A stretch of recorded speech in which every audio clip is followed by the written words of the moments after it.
Excuse me madam, ಚಂದವಂತ್ರಿ ಪ್ರೇಮಾಕ್ಷಿ ಮನ್ಯಾಗ ಇಟ್ಕೊಂತೇನಿ. Excuse me, permission ಇಲ್ದೆ photo ತೆಗಿಯಕ್ ನಾಚಿಕೆ ಆಗೋದಿಲ್ವಾ?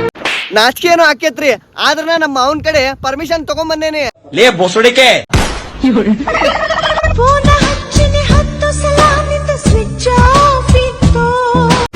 ಇಲ್ ಸಿಗವ ಸಾಲ್ಗಾರ್ ಫೋನ್ ಅಂತೇಳಿ ಕರ್ಯಾಕ್ ಕುಂತಿದ್ರ, ಹಿಂಗಾಗಿ ಸ್ವಿಚ್ ಆಫ್ ಮಾಡಿಬಿಟ್ಟಿದ್ದೆ.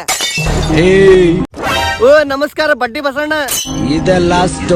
ಇನ್ನೊಂದ್ ಚಾನ್ಸ್ ಕೊಡ್ ಬಸಣ್ಣ, ನೀ ಕೊಟ್ಟಿದ್ ರೊಕ್ಕದಾಗ ಇನ್ನು ಅಂಡರ್ವೇರ್ ತಗೋಬೇಕು. ನಾನು ಅಂಡರ್ವೇರ್ ಬೇಕಾ? ಬ್ಯಾಡ್ರಿ ಆಂಟಿ, ಹಾಕೊಂಡೇನಿ. ಈಸಾ ಕಂಪ್ನಿದ. ಅಲ್ಲ ಕನಿಯ, ಹೇಳಕ್ಕಯ್ಯ. ಎನ್ನೆ ದುಡ್ಡು ಕೊಡು ಅಂತ ಫೋನ್ ಮಾಡಿ ಕೇಳಿದ್ರೆ ಎಲ್ಲರೂ ನಿಂಗೆ ಟೆನ್ಷನ್ ಕೊಡ್ತಾರೆ. ಹೌದ್ರಿಪ್ಪ, ಏನ್ ಮಾಡುದು, ಕೊಡ್ರು ಬಾಳೆವ್ ಅಂದಂಗ ನೀವೇನ್ ಕೊಡಾಕ್ ಬಂದಿರಿ? ಬಾ, ನಾನ್ ನಿನ್ಗೊಂದ್ ಪಪ್ಪಿ ಕೊಡ್ತೀನಿ. ಏ ಹೋಗ್ಬೇವು.